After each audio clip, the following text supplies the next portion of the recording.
شیطان الرجیم بسم اللہ الرحمن الرحیم۔ میرے قابل قدر دوستو، آج ہم بات کریں گے حضرت نوح علیہ السلام کی دعوت کے آغاز پہ کہ حضرت نوح علیہ السلام کو کیسے وقت میں اللہ تعالیٰ نے نبی بنا کے بھیجا، پھر انہوں نے کتنے عرصہ تک دعوت و تبلیغ کا کام کیا، اور پھر کتنی مشکلات آئیں، اور پھر کتنے لوگوں نے ایمان لایا، اور اس کے اندر ہمارے لیے کیا سبق ہے۔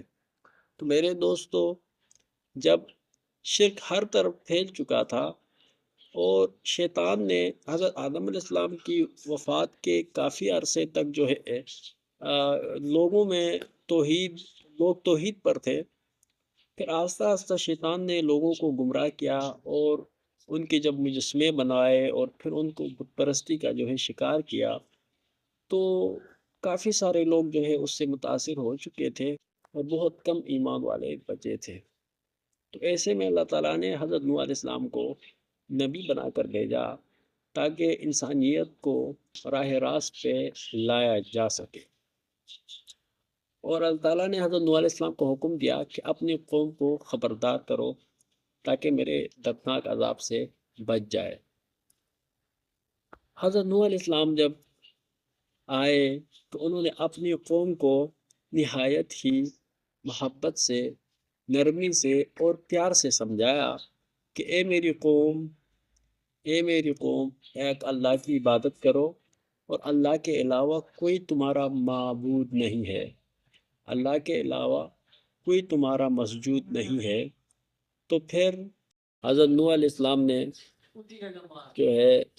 دن کو بھی دعوت دی، رات کو بھی دعوت دی، چھپ کے بھی دعوت دی، کھل کے بھی دعوت دی، اندھیرے میں بھی دعوت دی، روشنی میں بھی دعوت دی، یعنی انہوں نے اپنی طرف سے ہر ممکن کوشش کی، اور وہ نا امید نہیں ہوئے، پوری طرح سے انہوں نے کوشش کی۔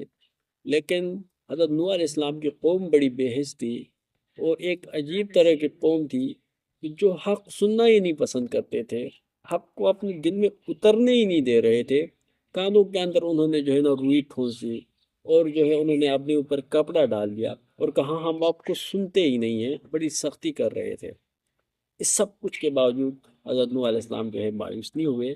اس سے ہمیں یہ سبق ملتا ہے کہ حق حق کے راستے مشکل ہوتے ہیں، حق کے راستوں میں مشکلات ضرور ہوتے ہیں، لیکن مایوس نہیں ہونا چاہیے، اور چھوڑنا نہیں چاہیے، اور اپنا وہ حق کے لیے جو کام ہو وہ جاری رکھنا چاہیے۔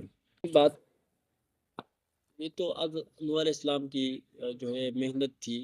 اب اصل آزمائش تو ابھی باقی ہے۔ 9.5 سال تک کی جو تبلیغ تھی وہ کیسے کی، کتنے لوگ مسلمان ہوئے، اور اس کے اندر ہمارے لیے کیا سبق ہے۔ تو جو نئے دوست ہیں وہ سبسکرائب کریں، تو ہمارے ساتھ جڑ جائیں، تاکہ اس کو اگلی قسط میں ان ساری باتوں کا پتہ چل جائے۔ بہت بہت شکریہ۔ اللہ حافظ۔